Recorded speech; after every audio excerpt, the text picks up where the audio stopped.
బొచ్చిరెడ్డిపాలెంలోని సాంఘిక సంస్థల శాఖ ఆధ్వర్యంలో నిర్వహిస్తున్న ప్రభుత్వ వసతి గృహాలను జిల్లా డీడీ శోభారాణి ఆదివారం ఆకస్మికంగా తనిఖీ చేశారు. ఈ రోజు ఆదివారం కావున వసతి గృహాల వద్దకు తమ పిల్లలను చూసేందుకు తల్లిదండ్రులు రావడం జరుగుతుందని, వారితో నేరుగా మాట్లాడి సమస్యలు ఏమైనా ఉంటే తెలుసుకునేందుకే ఈ పర్యటన చేశామన్నారు.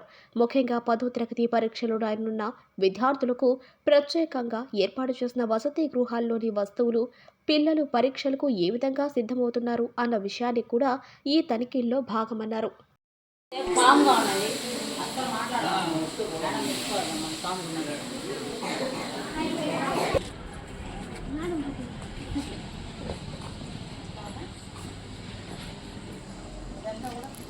ఏర్పాటు చేయడం జరిగింది.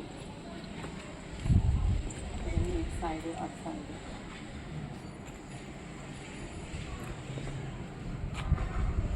సైడ్ కూడా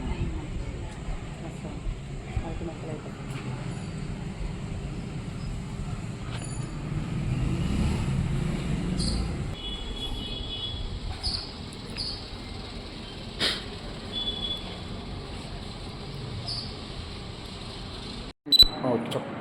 ఈరోజు బుజ్జి మండలంలోని ప్రీమెట్రిక్ పోస్ట్ మెట్రిక్ హాస్టల్స్ని విజిట్ చేసి హాస్టల్ కండిషన్స్ ఎలా ఉన్నాయి, రిపేర్ తర్వాత హాస్టల్స్ ఎలా ఉన్నాయి, ఈరోజు సండే కాబట్టి పిల్లల పేరెంట్స్ వస్తారు, వాళ్ళతో ఇంటరాక్ట్ అవుదామని రావడం జరిగింది.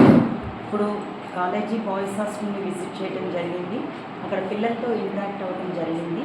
అదేవిధంగా ఇక్కడ 10th class hostel pre-matric hostel ఉంది, పిల్లలతో మాట్లాడి పిల్లలు రేపు ఎగ్జామ్కి ఎలా ప్రిపేర్ అవుతున్నారు, ఏ విధంగా ఉన్నారు, ఎగ్జామ్ ఫియర్ ఏమన్నా ఉందా, వాటన్నిటి గురించి పిల్లలతో మాట్లాడి వాళ్ళందరినీ మొబిలైజ్ చేద్దామని రావడం జరిగింది.